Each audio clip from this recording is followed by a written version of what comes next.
What's up everybody and welcome to the channel. In today's video we're going to be checking out this 2026 Toyota 4Runner SR5. Now this one is a two-wheel drive version finished off in the really nice heritage blue, and there are zero add-ons, accessories, or anything on this car. This is $43,700. Only thing is the Toyota Guard. So this is about as cheap as you're going to get a brand new 4Runner. So honestly not too bad for the affordable Toyota 4Runner.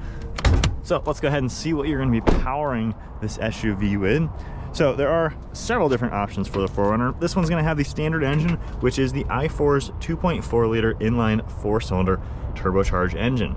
It's making 278 horsepower and 317 torque. It also has the 8-speed automatic transmission, and it sends all the power to the rear wheels. And with curb weight around 4,500 pounds, running on a 19-gallon fuel tank, you're looking at 20 miles per hour in the city and 26 on the highway. Now, as far as styling goes, you're still going to get a lot of nice features like these dark headlights. They have the LED headlight, halogen bulb for the turn signal, plastic for all the grille sections, and then your Toyota badge. We have lots of openings, a safety sensor, still get LED fog lights, massive air dam down below with metal recovery hooks on each side. And this is also the newest generation 4Runner that we saw last year. So this is the new body style, and I think it looks fantastic. It looks very similar to the old one, just a lot more bold, sharper lines, giving it a more modern appearance. So I feel like they really nailed it with styling. Got these really sharp lines all throughout the hood, and then the plastic black for the fender flares. I also like how the actual fenders are bulged outward. Has a lot more shape to it than the previous generation. You're gonna get a simple set of wheels. These are 17-inch diameter, just a gunmetal gray with a street tire on them. And then throughout the side, we have some nice bold lines through the lower doors, and then all plastic for the mirrors, handles, and then all the trim. Up above, just a simple roof with some sharp lines. You have your roof rails as well. I love the third window, how it looks like more of a classic 4Runner, how it kind of curves upwards towards the roof. So it's a pretty unique touch, giving it a more heritage style. You have the SR5 badge in black. And then this is a body on frame vehicle. So we have a solid rear axle, which is great to see. Nice fender flares in back. Cool 3D design for these LED taillights. And then I like how even this one's gonna get the integrated spoiler, hidden windshield wiper back here, and something 4Runner owners absolutely love, you can use your sliding rear glass. So it's really cool to gain access to the interior. You can lock and unlock the car from here, and then of course, put this all the way back up.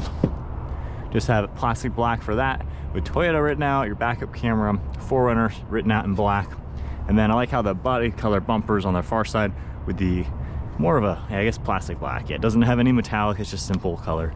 You have a recovery hook down here, trailer hitch right in the center, with all of your plugs hidden, and then we have a tucked away exhaust tip.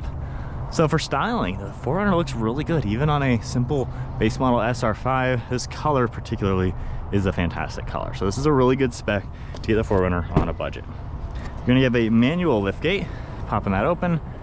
So from here, I have the seats in two different configurations. You have them tumbled forward or folding flat.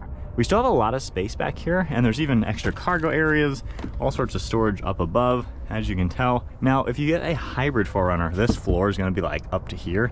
You can also get this one in a third row. So you could have that on this specific spec, given the way it's laid out. So not too bad having the extra storage in this one. And then as we make our way into the interior, for these seats, we can put them back down to flat, and then of course, lift them upwards. This can seat 3 people back here. We have this nice gray fabric. You have your armrests and cup holders. There's still gonna be air vents and plugs in the center, along with cubbies on the back side of these seats. There's gonna be child anchors as well for car seats, and then a recline lever. You can easily pull these down. You have a huge difference between reclined and fully up. Now for the interior, you're gonna get a lot of the hard plastic black. There are padded armrests, which is nice to see, grab handles, and all sorts of storage throughout the doors. And then hopping inside, at 5'11", I do sit here pretty good. My feet get a little smushed under the seat, but I have good enough leg room and knee room, plenty of headroom. Got a dome light up above, grab handle as well.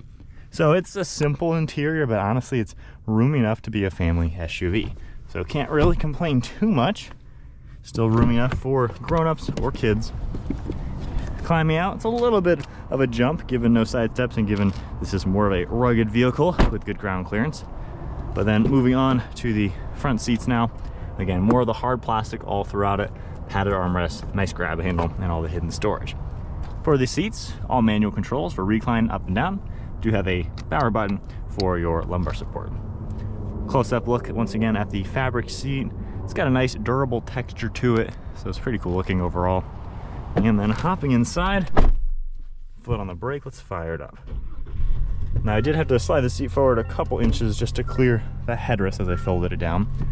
But now sitting in here, we have a black leather wrap steering wheel, so silver trim. Controls on the left side for the screen as well as audio. And then for cruise control, we're still gonna get distance pacing and lane keeping. We have the windshield wiper stalk on the right, stalk on the left for headlights and turn signal. Now this one has the basic screen, but honestly, I feel like you have everything you're gonna need to see. You have all sorts of information popping up like vitals within the engine, and then we can scroll up and down and get all sorts of information that you can cycle through. Got your tach and speedometer. Honestly, I don't mind these smaller screens in the base model. I think it fits the interior just fine. And then over here, lots of blank switches, fuel cap, we have the traction control, automatic high beams, and you can adjust your headlight angle.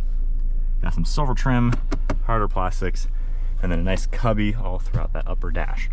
We have a large glove box down below with a big box in there. And then while this is the smaller screen, once again, navigation will activate once you set that up. Honestly, this has all the same info you're gonna see on the big screen. So I really don't see the need to have the big screen. This one kind of fits the interior a little bit better. From here, if I go into reverse, get a nice backup camera, a couple different angles, and your guidelines as well. Just some plastic black for the whole bezel, and then some gray accents all throughout it. Now for climate control, there's no heated seats or anything fancy, no dual zone. Temperature is just this dial right here. Fan speed, same sort of deal. And then we have all of your basic controls down below. We have storage down below here with a couple plugs, a nice grab handle, auto hold, as well as your park and brake, but there still are drive modes. So we have sport, normal, and eco. And then we have our tow and haul mode as well. A couple other blank switches, given we are just two-wheel drive, so no four-wheel drive stuff over here. Nice cup holders, storage down below, and then a thick armrest made of rubber. So overall, interior really isn't that bad. It's just, yes, a lot of harder plastics, but still gives you everything you're gonna need, and it's not too bad. Simple black headliner. We have our button right here to open and close the rear window, which is a great touch to see. And then up in front of that, you're gonna get sunglass holder and then a thin, simple mirror. All right, so setting off now in the 4Runner. I gotta say the 4-cylinder turbo is a bit peppier than I remember it. The hybrid packs so much torque, that instant EV power, but this 4Runner honestly is not bad. It also weighs less than the hybrid, given you don't have that massive battery pack. So this actually feels pretty good without even really going above 4,000 RPM. So even just half throttling this, driving it pretty conservatively, you know, doesn't really rev itself too high, and yet you have plenty of power mid-range. So not bad, especially, again, this is the base model. This is pretty much the cheapest one. You're gonna be looking at mid-40s, which is below the industry average of a price point of a brand new car today. So overall driving this, honestly, it's really a pretty good driving car overall. It feels decently smooth for a body-on-frame SUV.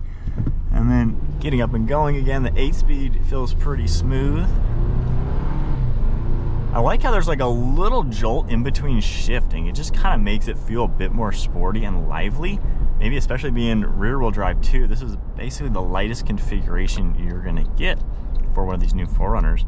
There's not too much brake dive or body roll. I think the chassis is significantly better than the previous generation, which had so much dive and roll. It would make you car sick, quite honestly.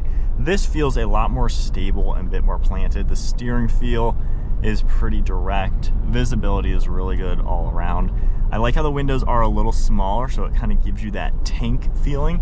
You know, you feel like you're in something tough when you're in even a basic 4Runner. Now the Honda Passport is probably the closest competitor, which is a unibody SUV. This white one right on the corner. That's a lot more open, more like kind of like a minivan style feeling, I would say. This feels a bit more truck-like, and I do like it a lot. It feels more familiar, it feels athletic. It's a nice driving SUV without being too hardcore, given it still is body on frame. Now, only drawback to me is just all the cheap hard plastics. You know, higher specs, you're gonna get soft touch materials all throughout it, and they feel way more premium. But honestly, at least my armrests are both comfortable. So I'm not really hating on the basic interior. I like the basic screens. I wish the bigger ones were just optional. I would honestly go for these just because you have everything you're gonna need. Now, being two-wheel drive, probably not the most off-road capable one, given you don't have nearly as much tech and mechanical aspects as any of the TRDs or even just a all-wheel drive Limited or something like that. But nonetheless, this is gonna be a pretty good rugged SUV. Even with all-terrain tires, you're still gonna be able to go places. You know, I don't think you're gonna not be able to have some fun, even in a two-wheel drive one off the beaten path. Now, if we go into the sport mode, we have a manual shift select. Let's see if it's more of a gear change or a limiter. Honestly, it does pretty good, letting me shift and everything. So it seems like you can drive this and have a little bit of fun with. But it feels lively to drive. It's also pretty quiet overall. Getting up a little bit higher, almost 50 on a bad road. Pretty quiet. You don't hear wind noise. Maybe a little bit of road noise as you tackle some bumps, but honestly, it's actually pretty stable and comfortable to drive. The seats are comfortable too. Visibility is all really good. And if we go ahead and open up that rear glass, not getting any wind buffeting or anything like that. So you can drive like that. I'm not getting any exhaust fumes as well. So that is a cool touch, especially with a window having that like that. But overall driving experience, honestly, this is a lot better than I remember. It seems like just a nice SUV overall that has that rugged feeling and pretty good capabilities, even in the basic form. I'm actually liking this a lot more. Turning circle is pretty tight as well. But yeah, honestly, not bad. The base model 4Runner could be a fantastic choice on a budget.